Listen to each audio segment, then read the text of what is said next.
Aye.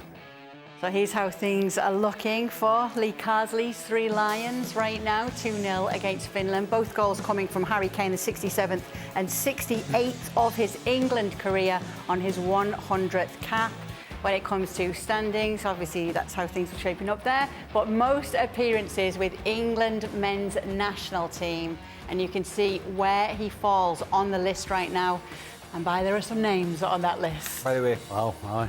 there was a great line on the commentary apparently in the UK, which obviously we weren't, we didn't have here, that, you know, if you're watching this game, and this game has also been broadcast in Scotland on ITV, ITV, the host broadcaster for the United Kingdom for this one, and the commentator said that if you crunch the numbers from now to 2026, Harry Kane could win his 125th cap at the World Cup final. That's the hypothetical of hypotheticals. I'm sure you let This is the open top bus tour already for the World Cup final. I was not aware you got a cap for sitting on your sofa on your backside at home. Because when last were they in a World Cup final? 1966. They didn't get to the one a few years ago because Croatia outmastered them, outclassed them. Anyway, that was the line. Do they say English?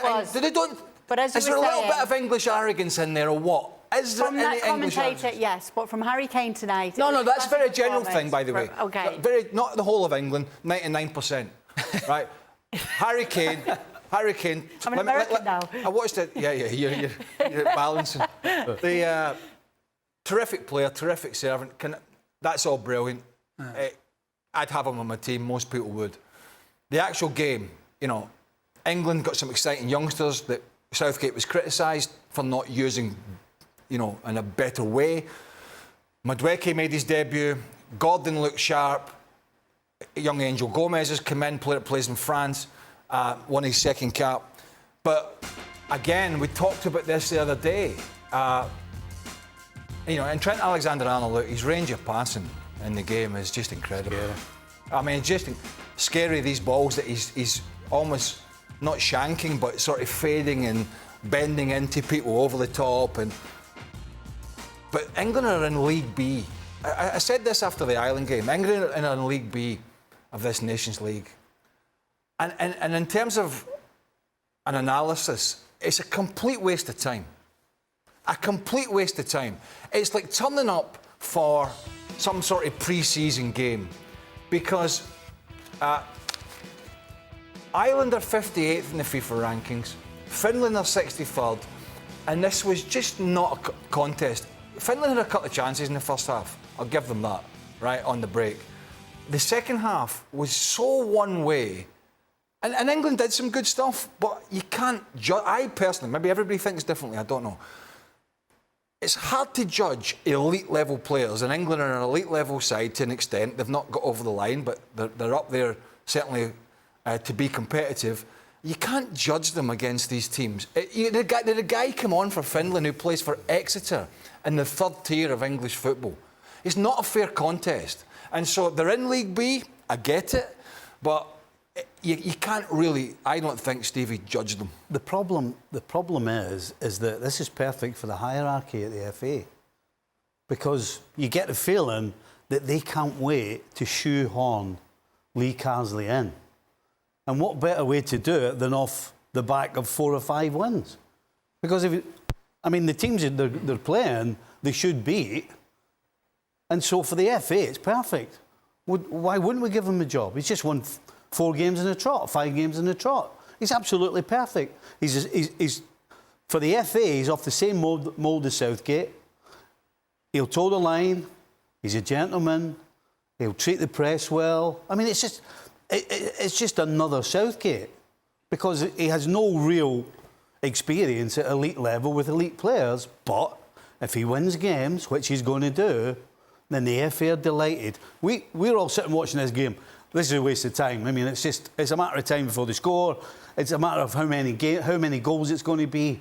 But for the FA, this is great. Well, you've been there before when you play against talent that are maybe not a level or your level, and you start doing things you normally wouldn't do.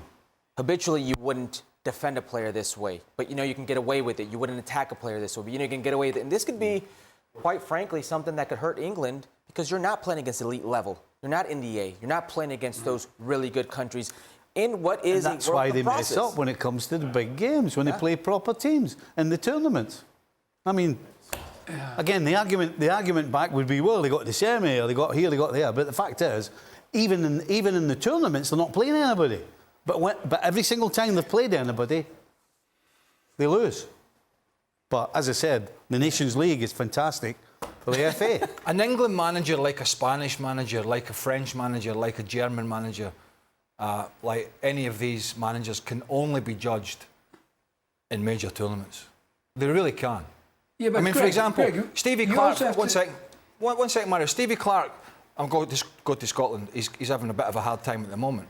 But we could judge him for a couple of years on getting this limited team to the Euros in Germany, to the European Championships in England in 2021, which they did, because it was over 20 years, 1998 since Scotland were last there. So we could kind of judge that as, well, that was a good job, because getting there.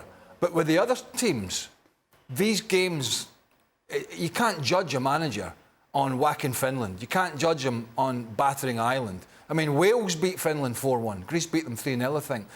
So you can judge some countries on these Nations Leagues and qualifiers, but the real elite level teams, like the big juggernauts of European football, certainly, you can't judge their managers until World Cups and European Championships. That's where their bread is buttered, not here. Yeah, obviously, but what can Lee Carsley do? He's doing exactly what he can do, right? No, it's not his fault. But I can see the headlines now. We saw it after the game against Ireland, you know, back pages, and I can see, and I follow quite a lot of the English journalists who I know from living and playing in England for as long, and I still think they and most of them are very sensible, but even some of them, you're getting carried away here. Right. Oh, this was better. Oh, that was better than Southgate. Oh, that was quicker. Oh, that he's used that. And I'm thinking, yeah, but you have to look at the opposition. And unfortunately, Finland, they are what they are. These boys, they work their socks off. They work hard and they're honest as hell. But it's a non-contest when it gets to playing teams like England. Mario?